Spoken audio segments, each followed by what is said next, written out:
SB19 fans 18 muling nagsalita. Say ng Facebook post, "To be me is like you." Napaisip din ako sa post na to. My point, my point. Say kasi lang nasabing post, taga-Japan na ba ang SB19? Kasi mas proud pa yata sila sa SB19 kaysa sa sariling bansa. Nag-react naman ng mga kapwa 18 at sinabi nila na, "Oy, same talaga ang utak natin. Hahaha. Kanina bago ako maligo naisip ko din to. Buti pa ibang country proud. I guess ang mahalima na unahan mo ko ipose. True, taga-Japan at Taiwan sila Minsan taga-US, AU, basta di sila taga-Pinas. Yes, kaya dyan papasok ang visa na kanta nila. Proud of you, mahalima. True? Of course, I'm proud of the guys." So marami po ang nag-agree, true, meaning ang 18 ang makabansa.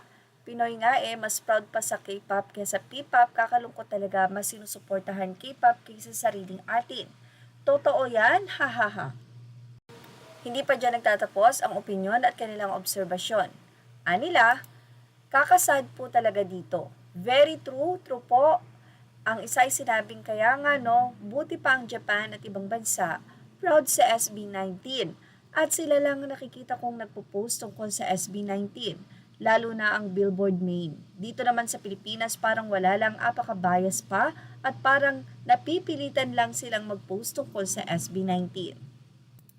Samantala, isang fans naman ng SB19 ang nanawagan at tila nagkakaroon ng problema sa kanyang ticket. Narito po ang kanyang naging say. Shout out to SM Tickets. It's year 2026. Sino po ba ang nagpiprint nowadays? Why do we have to go to the extra mile to print our e-vouchers so we can redeem a physical tickets? May service fee na nga kayo na sinisingil when we purchase the tickets online. Wala ba kayong enhanced system to make your client's life easier? Earlier din, when I redeem my tickets, pangalan ko naman yung nasa tickets. Ako mismo ang nag-redeem. I showed my electronic fields ID straight from the app. I showed the voucher straight from my SM Ticket account.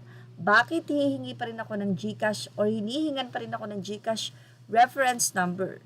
It's not like I purchased the tickets just yesterday. Make it make sense. Please lang. Lahat ngayon going digitizations na. I don't get why printing the vouchers is still your thing. Kala ko ba going global na tayo?